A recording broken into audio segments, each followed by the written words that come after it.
السلام عليكم. عطوا النهارده يا جماعه القسطره 9000 جولد، جايب اي سي صوت. اوريكم الاي سي الصوت. بصوا يا جماعه فين اهو الاي سي الصوت، وده الجديد ان شاء الله احنا هنركبه باذن الله. احنا دلوقتي هنبدا اهوت، وانتوا معايا كده هوريكم هنعمل ايه دلوقتي، وربنا ييسر اهو. تابعوا معايا يا جماعه.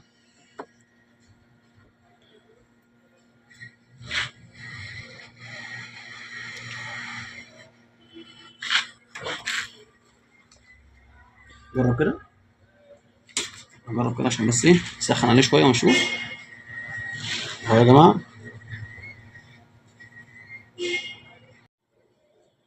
يا جماعه هنشيل كده، هنشيل الاشاره بتاع القسطره اللي هو 9000 جولد، هسيه الصوت فيه مشكله، هنشيله دلوقتي. خليكم معايا، هنسخن بس عليه زي ما قلت لكم، هوريكم كل حاجه دلوقتي وانتوا معايا. ثواني، سخن بس عليه يا جماعه اهو. تمام يا جماعه.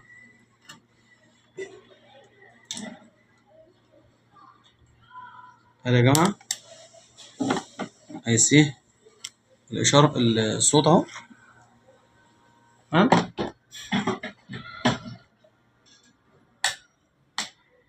الجديد ان شاء الله معانا اهوت.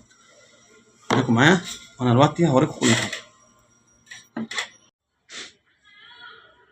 الحمد لله يا جماعه، كده احنا غيرت اساسي الصوت دلوقتي زي ما حضراتكم شايفين اهو. ده اساسي الصوت اهوت يا جماعه، القسطره 9000 جولد.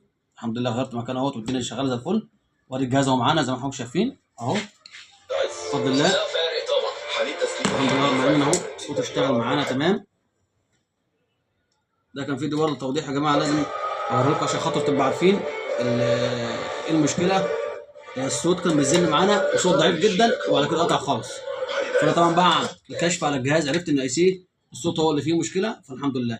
هو كان غالي سنه بس الحمد لله غيرته دلوقتي واشتغل معانا الصوت زي ما حضراتكم شايفين فل الفل. وصلنا عندنا.